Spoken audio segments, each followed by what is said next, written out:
건강에 연약한 자들에게 강건한 복으로, 또 장래가 불투명하여 하나님 앞에 기도하고 있는 형제 자매들에게 저들의 진로를 주님께서 지켜주시고, 가정에 어려움이 있는 성도들에게는 주님이 주시는 평안이 넘치게 하여 주시기 원합니다.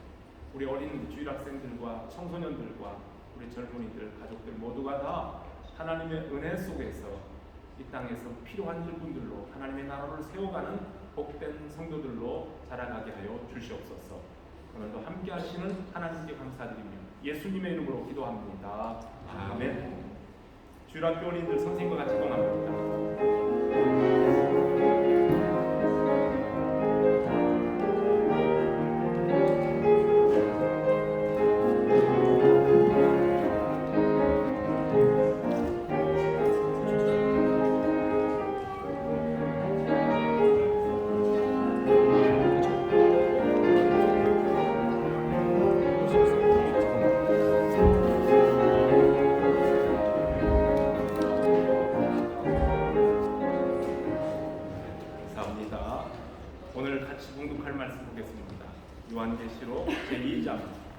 요한계시록 2장 18절로부터 29절에 있는 말씀입니다. 요한계시록 제2장 18절로부터 29절에 있는 말씀. 찾으시지 말고 저와 여러분 한 절씩 교독하겠습니다. 두아디라 교회 사자에게 편지하라. 그 눈이 불꽃 같고 그 발이 빛난 주석과 같은 하나님의 아들이 이르시되,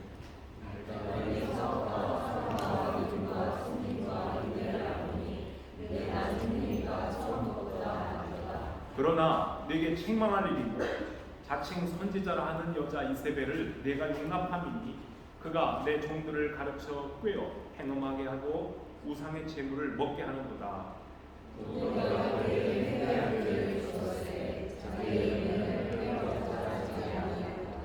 볼지어다 내가 그를 침상에 던질 터이요 또 그와 더불어 간음하는 자들도 만일 그의 행위를 회개하지 아니하면 큰 환난 가운데 던지고,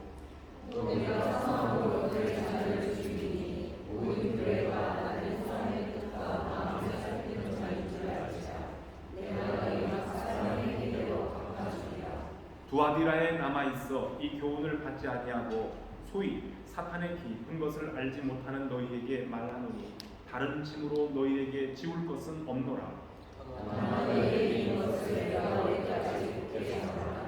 이기는 자와 끝까지 내 일을 지키는 그에게 만국을 다스리는 권세를 주리니,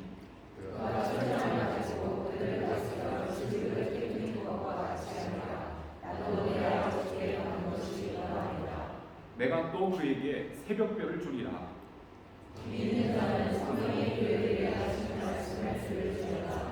아멘. 네, 오늘 우리가 함께 나눌 하나님의 말씀입니다. 소아시아 7교회를 하나씩 지금 살펴보고 있는 중인데요.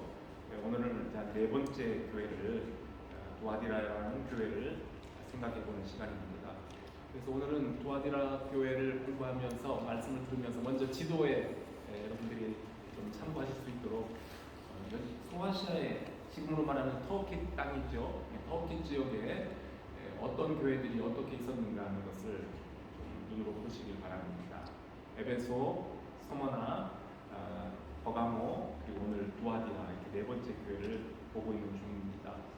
여러분들이 보시는 대로 터키의 지금 서해안, 지중해 쪽을 향해서 서해안 쪽에 빨간 점으로 이렇게 되어 있는, 별표로 되어 있는 그 지역이 지금 7교회를 표시하는 중이에요. 그리고 그 중에서 오늘은 두아디라라는 교회를 보게 되는데요. 참고상 다른 지도도 한번 볼까요? 다른 그 유럽과 연결되어 있는 지도를 한번 보세요. 오른쪽 부분은 터키 지역은 지금으로 말하면 아시아, 옛날에는 소아시아라고 했고요. 이제 왼쪽 편에 그 부분이 지금의 그리스 부분이죠. 그리스 부분 쪽 북쪽에 빌립보라는 교회도 있고 또 그 옆에 다른 지역들이 보입니다. 오늘은 지금 이쪽 지도를 열어놓은 상태에서 잠깐 말씀을 시작하도록 이렇게 하겠습니다. 오늘 읽은 두아디라는 지역적으로 전에 봤던 버가모에서 남동쪽으로 약 32km 정도 이렇게 떨어져 있는 곳인데요. 사도행전 16장을 읽어보면 거기에 옷감 장사 루디아라는 분이 나옵니다. 옷감 장사 루디아의 고향이 바로 두아디라라는 곳이에요. 아시아의 두아디라 성 출신이었던 루디아는 유럽의 관문이 되는 마케도냐 지방의 빌립보 왼쪽에 보면은 빌립보가 지금 보이죠. 거기는 이제 유럽 땅이에요. 그리고 유럽의 첫 관문이 되는 지역입니다. 그 빌립보로 와서 자줏빛이 나는 고급 명주를 팔았던 사업가였습니다. 루디아가. 사도행전 16장을 보면은 하루는 루디아가 그 빌립보에 와서 복음을 전하고 있던 사도 바울 일행을 만나게 되고요. 바울이 전하는 하나님의 말씀을 듣고 마음이 감동이 되어서 그 자리에서 예수 그리스도를 영접하고 그의 온 집안 식구들이 예수를 믿고 세례를 받는 이야기가 나옵니다. 그리고 세례를 받은 루디아는 바울과 그의 일행들이 자기 집에 머물면서 빌립보에서 마음껏 복음도 전하고 기도할 수 있도록 자기 집을 오픈해 주는 일을 합니다. 이렇게 해서 물심양면으로 적극 협력해주는 후원자가 된 루디아를 통해서 루디아의 집은 하나님의 말씀과 기도를 하는 집이 되었고 또 장차 빌립보 지역에 전도를 하는 선교 센터가 되는 그러한 역할, 그리고 더 나아가서는 그 지역에 빌립보라는 교회가 세워지는 기초가 되기도 했습니다. 이 마케도냐에 있는 빌립보에 있는 그 교회와 또 루디아가 살았던 루디아의 고향 두아디라는 직접적인 연관은 없었던 것 같습니다. 그렇지만 빌립보 교회에서 중요한 역할을 했던 루디아라는 여인이 두아디라 출신이라는 점을 감안해 볼 때에 저 두아디라, 소아시아 두아디라에도 어쩌면 루디아와 같은 열심 있는 일꾼들이 있었을 것이라는 추측을 할 수는 있습니다. 어쩌면 루디아가 빌립보와 두아디라를 이렇게 왕래하면서 무역을 하면서 자기 자신이 바울과 그 일행을 통해서 들었던 예수 그리스도의 복음에 대해서 고향으로 돌아가서 고향 식구들에게, 이웃들에게 그 복음을 전하면서 빌립보 교회가 가지고 있는 신앙의 좋은 전통을 자기 동네에도, 자기 고향에도 전했을 거라는 생각을 할 수가 있습니다. 두아디라가 어떤 곳이냐면요, 이 버가모, 그 바로 옆에 버가모라는 도시가 보이죠? 그 밑에 또 사대도 보이죠? 이 버가모와 사대를 이어주는 교통의 요충지에 위치하고 있었고요. 또 주전 3세기경부터 벌써 도시의 면모를 갖추고 군사적인 요충지 역할도 했고 또 하나는 무역과 산업의 중심지로서 발전된 도시라고 합니다. 그리고 이 도시의 산업 중에는 아까 말씀드린 루디아가 종사했던 자주빛깔나는 염료와 그리고 옷감 생산으로 유명했고 금속 세공업도 성행했고 상술이 능한 유대인들이 일찌감치 들어와 살면서 이 두아디라는 상인조합 조직, 길드죠. 상인조합 조직이 형성되었던 아주 전형적인 상업도시가 두아디라입니다. 그런가 하면 종교적으로는 이 두아디라는 제우스 신의 아들이라고 불리는 태양신 아폴로의 신당이 있는 곳이기도 합니다. 두아디라의 상인조합원들은 사업이 잘 되기를 기원하면서 절기 때마다 그 신당에 올라가서 자기들의 수호신들을 받드는 축제를 열었는데 바로 그때 그 신들에게 바쳐진 재물들이 이제 시장으로 나와 팔리게 됩니다.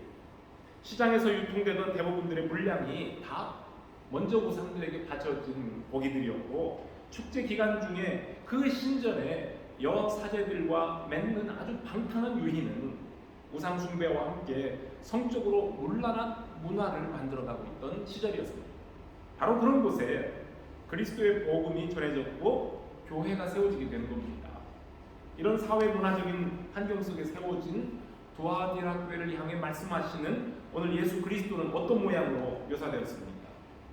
그 눈이 불꽃과 같고 그 발이 빛난 주석과 같은 하나님의 아들이라고 자신을 소개하고 있습니다. 눈이 불꽃과 같다 하는 것은 모든 것을 꿰뚫어 알고 있다, 그런 분이라는 뜻으로 이해를 합니다. 두아디라 성에서 벌어지고 있는 모든 죄악상을 살펴보고 계시는 주님은 또한 그 성에, 두아디라 성에 있는 성도들이 지금 어떤 모습으로 살고 있는지를 불꽃 같은 눈으로 살펴보고 계신다는 말씀입니다. 지난 주일에 버가모 교회를 향해 말씀하시던 예수님께서 네가 어디에 사는지 내가 안다. 그렇게 말씀을 하셨죠.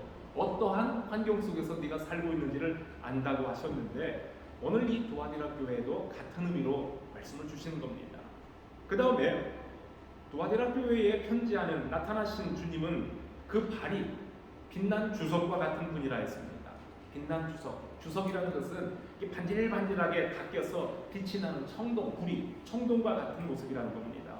예수 그리스도께서 그 많은 고난과 시련을 견뎌내고 반짝반짝 빛이 나는 굳은 발로, 단단한 발로 굳게 서 계시는 것처럼 성도들 역시 어떤 시련과 환난과 마찰, 고난이 있을지라도 거기에 굴복하지 않고 단단하게 단련되어 서 있어야 함을 암시하는 말씀입니다.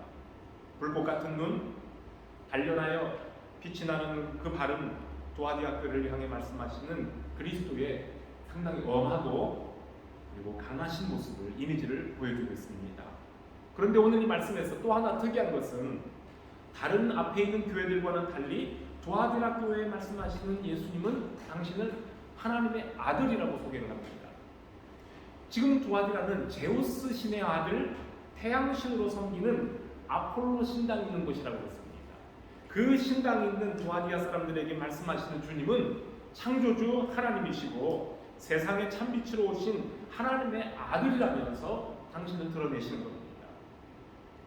태양신 아폴로와 대조돼서 참신이 누구냐라는 것을 강조하기 바랍니다. 도아디라 교회를 향해 말씀하시는 주님의 첫 말씀이 무엇이었습니까? 내가 너의 사업과 너의 사랑과 너의 믿음과 너의 섬김과 인내를 아노니 내 나중의 행위가 처음 것보다 많다라고 칭찬을 해주십니다. 우리가 첫 시간에 보았던 에베소 교회는 그들이 처음 행위를 버린 것 때문에 책망을 들었지만 여기 도아디라 교회는 처음보다도 더 나중이 좋다라는 칭찬을 들은 교회입니다. 아까 말씀드린 루디아가 자기의 집을 개방해서 예배하고 성경 공부를 할 수 있고 모임과 성도의 교제를 나눌 수 있는 집으로 열어서 거기에서 빌립보 교회가 시작되었던 것처럼 어쩌면 루디아의 고향인 도아디라 교회도 바로 그러한 열심을 가진 교회였던 것으로 보입니다. 이 교회는 주님의 이름을 위해서 아주 선한 일, 주님의 일을 위해서 앞장섰던 교회였고 이 교회가 가지고 있는 사랑과 믿음과 섬김과 인내는 교회의 주인이신 예수 그리스도께서 인정하신 만큼 참 좋은 모습이었습니다. 그런데 그들에게 더 귀한 것은 무엇이었습니까? 당신들의 처음 행위보다 나중 행위가 더 좋습니다. 그런 뜻이에요. 처음보다도 점점 좋아지는 교회입니다.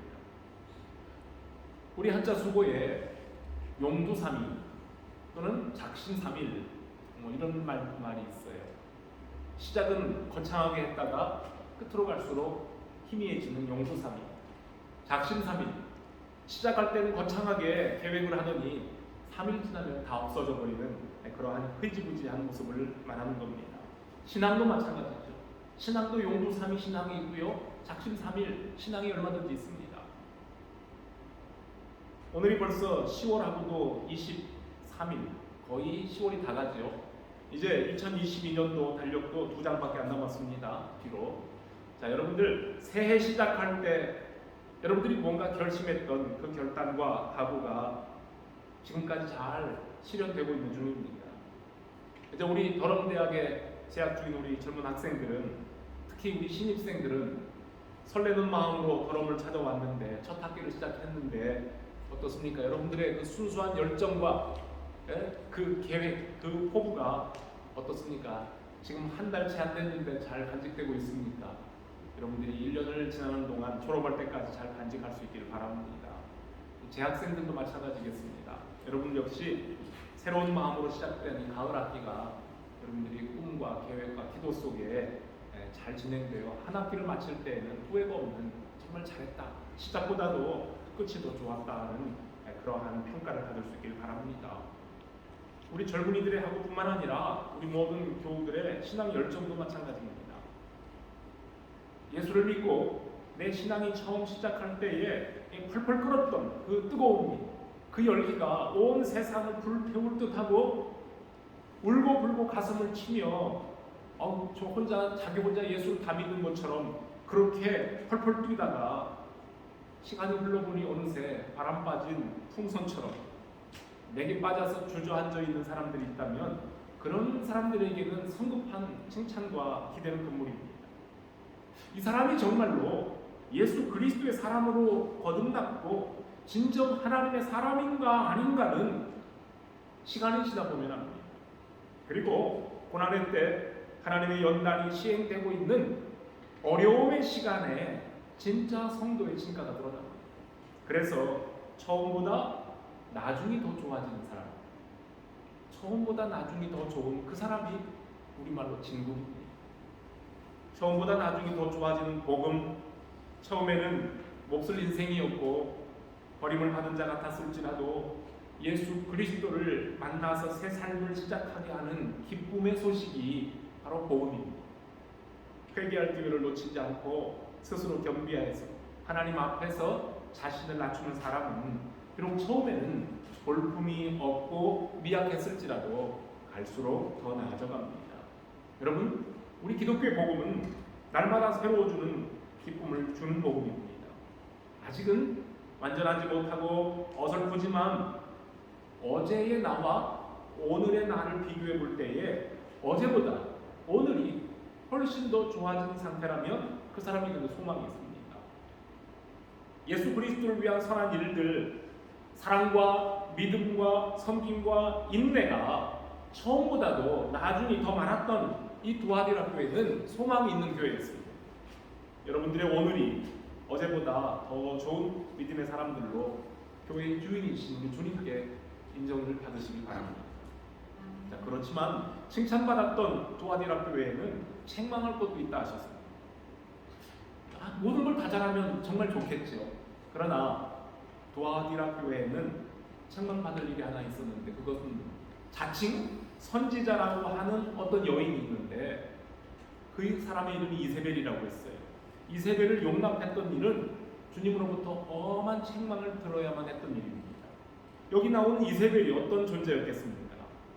지금 두아디라에 있는 이세벨이라는 사람은 어쩌면 그 두아디라 지역의 신전에서 일하다가 복음을 듣고 기독교로 개종해서 두아디라 교회를 출석하기 시작한 전직 여사제일 수도 있습니다. 그런데 그 옛날의 습성을 버리지 못하고 우상의 신전에서 우두머리 노릇하던 리더십을 발휘하던 그 습관대로 교회에 들어와서도 선지자 노릇을 하며 잘못된 리더십을 발휘하고 있는 여인으로 추측이 되는 겁니다. 마치 전직 무당이었다가 예수를 믿고 교회를 출석한 사람들이 아직 옛날 버릇을 버리지 못해서 하나님께 나와서 예배를 드리는데 하나님께 드리는 예배를 마치 옛날 습관처럼 무당 굿하는 식으로 예배하는 사람이 있을 수 있습니다. 혹은 자기 집에 옛날처럼 자기 집에 예배 처소를 꾸며놓고 교인들을 불러다가 기도한다고 하면서 마치 굿판을 버리듯 점쟁이처럼 행동하면서 믿음이 연약한 교인들을 미혹하는 여인, 바로 이러한 사람이, 다시 말해서 사이비 신흥 종교 교주 노릇을 하던 여인이 두아디라 성의 이세벨이었던 것으로 보입니다. 여러분, 사도행전을 보면 사도행전에 마술사 시몬이 하나님의 성령을 돈 주고 사려다가 베드로에게 책망을 받았던 사례가 있습니다. 전직 마술사였던 이 시몬이 예수를 믿었어요. 그리고 사도들에게 세례도 받았습니다. 예수 믿고 세례도 받았지만 그러나 아직은 진실로 거듭난 성도가 아닌 가짜 교인이었어요. 무엇을 보면 알았습니까? 자, 사도들이 성령으로 충만하여 많은 기적을 행합니다. 말씀을 전하고 병든 자를 고치며 여러 가지 신비한 이적들을 행할 때에 그 놀라운 표적을 보고 시몬이 부러웠어요. 부러웠던 전직 마술사 시몬이 나도 저 사도들처럼 저런 능력을 행하면 좋겠다 하는 생각에 사람들에게 칭찬받고 높임받고 싶은 마음에 사도 베드로에게 돈을 싸들고 갔습니다. 그리고 사도들에게 돈을 갖다 바치면서 나에게도 좀 당신들과 가진 그런 권능을 좀 주십시오 했습니다. 그때에 예수님의 제자 베드로가 뭐라고 했어요? 네가 하나님의 선물을, 즉 하나님의 은사, 하나님의 선물을 돈 주고 살 수 있다고 생각했으니 네가 가진 그 돈과 함께 망할 것이다. 회개하라. 엄하게 책망합니다. 여러분, 오늘날도 바로 이런 식으로 성령의 능력을 빙자해서 병고침의 은사라고 이적의 은사라고 하면서 자신들의 이름을 드러내고 자신들의 배를 채우는 가짜의 분들은 오늘날에도 흔하게 있습니다. 어쩌면 두아디라의 이세벨도 그런 부류 중에 하나였다는 겁니다. 아니면 여기 나온 이세벨은 구약 성경에 이스라엘의 왕이었던 아합의 아내 이세벨을 상징하는 인물일 수도 있습니다. 아합이 누구였습니까? 이방나라 시돈의 공주 이세벨을 아내로 맞이하면서 이스라엘의 역사상 가장 혼잡하고 극심한 우상 숭배 시대로 몰았던 그러한 왕입니다. 온 백성이 바알과 아세라 신을 섬기게 된 그 배후에는 이방으로부터 들어온 이세벨 간교한 계략이 있었던 겁니다. 그리고 그 시대에 엘리야라고 하는 하나님의 선지자가 바로 아합과 이세벨에 맞서서 하나님의 살아계심을 선포하며 백성들의 마음을 하나님께로 돌리려고 목숨 걸고 진리를 선포했던 것을 여러분들이 압니다. 오늘 이 두아디라 교회를 책망하시는 주님께서 이세벨이라는 사람의 이름을 언급하신 것을 보면 이스라엘의 역사상 최악의 영적 흑암기를 암흑기를 가져왔던 그 이세벨 시대처럼 지금 두아디라 교회에 침투한 영적 질병이 대단한 심각한 질병에 지금 빠져 있다는 것을, 상태에 있다는 것을 말씀하는 겁니다. 상업조합에 가입한 사람들, 그 길드의 파워가 아주 막강했던 두아디라 도시에서 사업을 하려면, 영업을 하려면 그 상인들의 조합에 가입되지 않고서는 아예 사업을 할 수가 없을 정도였고, 그 우상의 도시에서 벌어지고 있는 대부분의 상거래는 우상의 신전에 바쳤던 술, 고기를 먹고 마시는 자리에서 이루어졌기 때문에 그런 자리에 함께하는 것을 꺼려했던 기독교인들, 두아디라의 성도들은 두아디라 도시에서 상업활동을 하는데 막강한 지장을 가져오게 된 겁니다. 이러한 곤란한 상황에 등장한 하나의 가르침이 있었던 거예요. 그게 뭡니까? 이 세상과의 타협을 정당한 것으로 여기는 이세벨의 교훈입니다. 뭐라고 했을까요?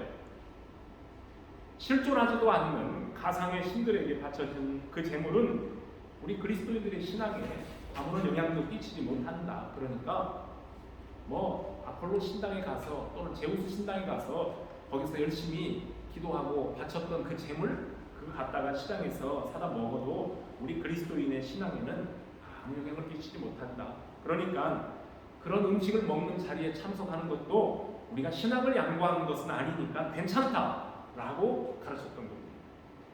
거리끼는 양심에 면죄부를 주었고 그들에게 평안한 마음으로 마음껏 그 자리에 가서 먹고 마시며 상업을 하라는 겁니다.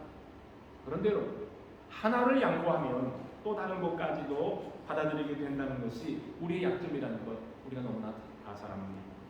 사회생활을 하려면 교회 다니는 사람들도 어쩔 수 없다는 핑계로 이세벨의 가르침을 환영했던 두아디라의 교인들 중에는 마음껏 우상의 재물을 먹고 마시는 것은 물론이고 그들이 범하고 있는 우상 숭배에도 동참했고 그 우상 숭배를 주관하고 있는 그 신당의 여사제들과도 행음하는 그 모든 일들을 자연스럽게 받아냈던 사람들이 되고 말았던 겁니다.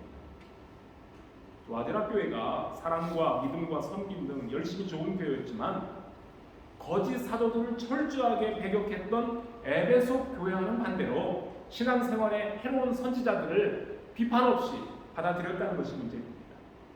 우리 속된 말로 뭡니까? 좋은 게 좋다는 겁니다.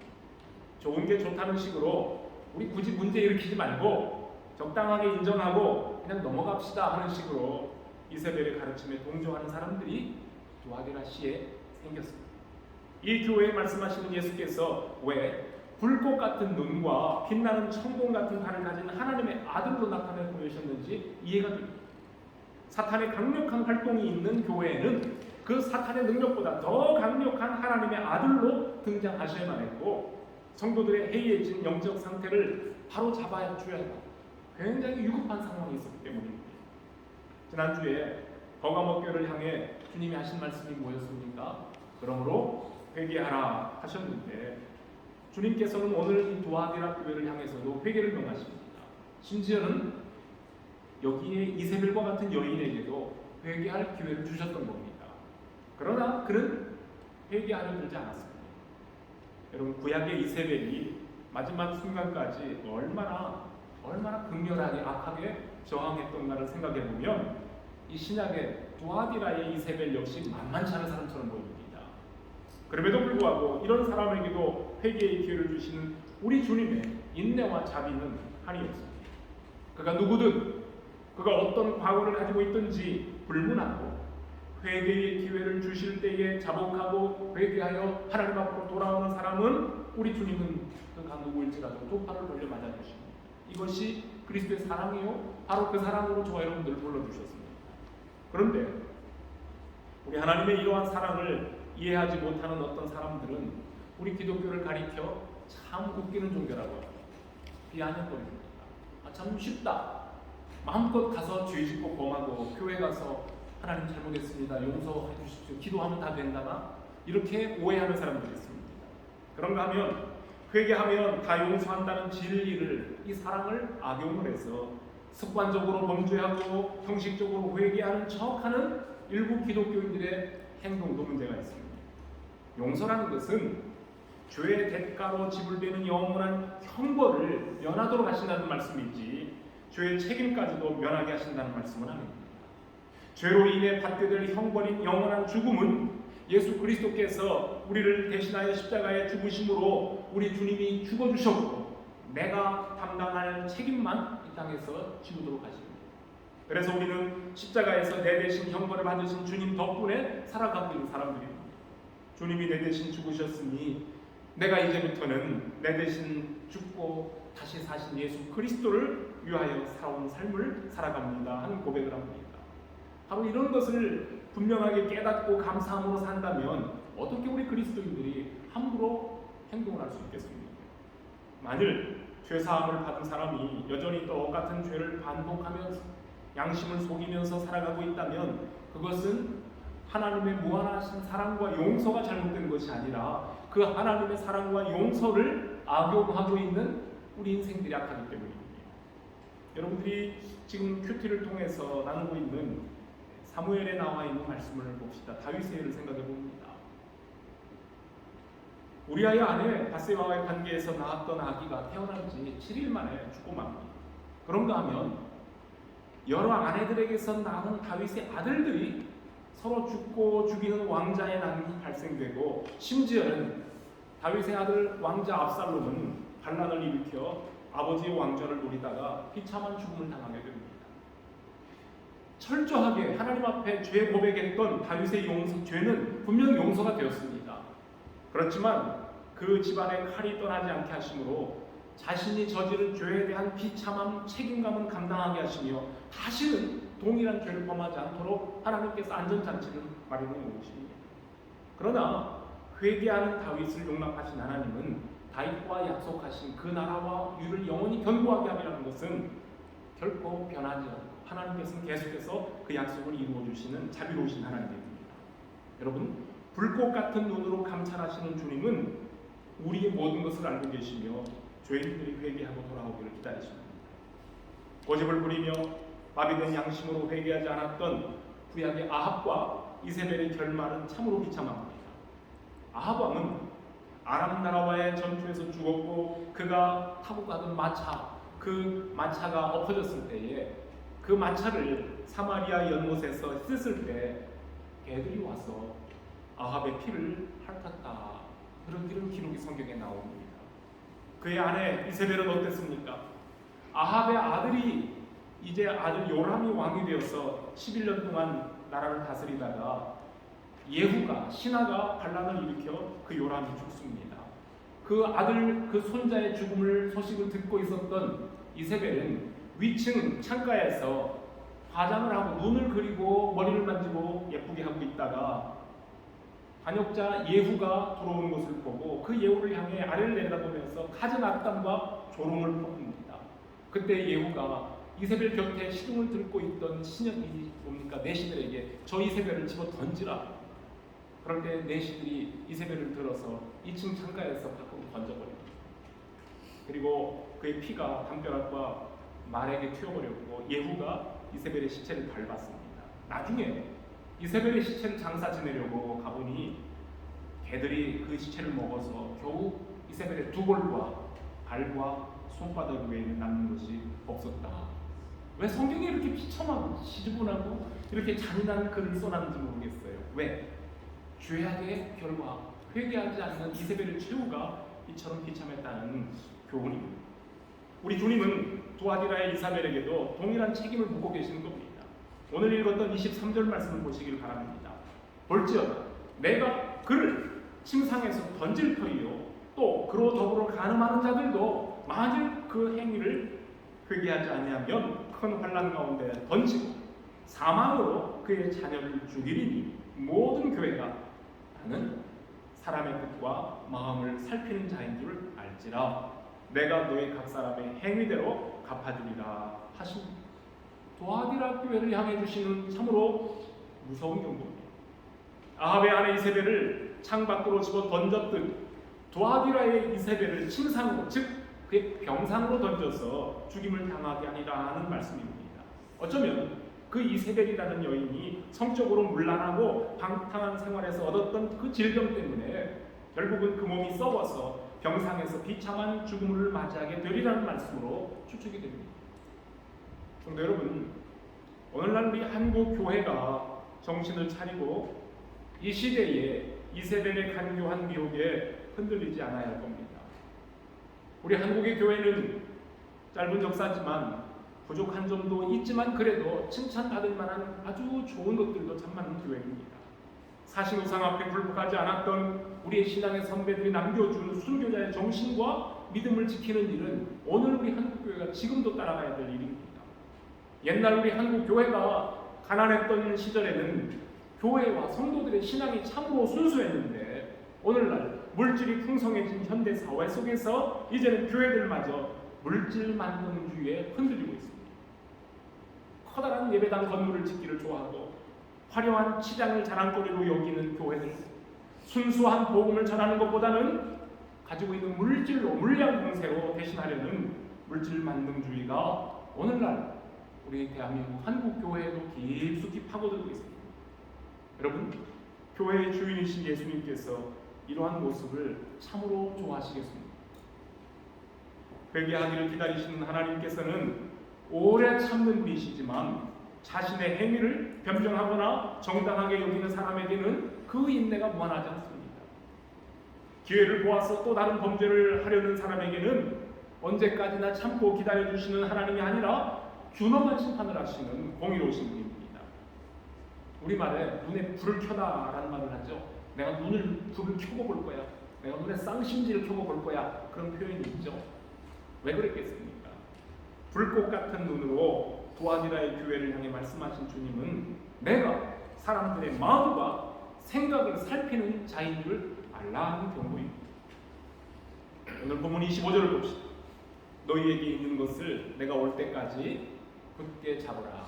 내가 다시 올 때까지 너희에게 있는 것을 굳게 잡으라 하십니다.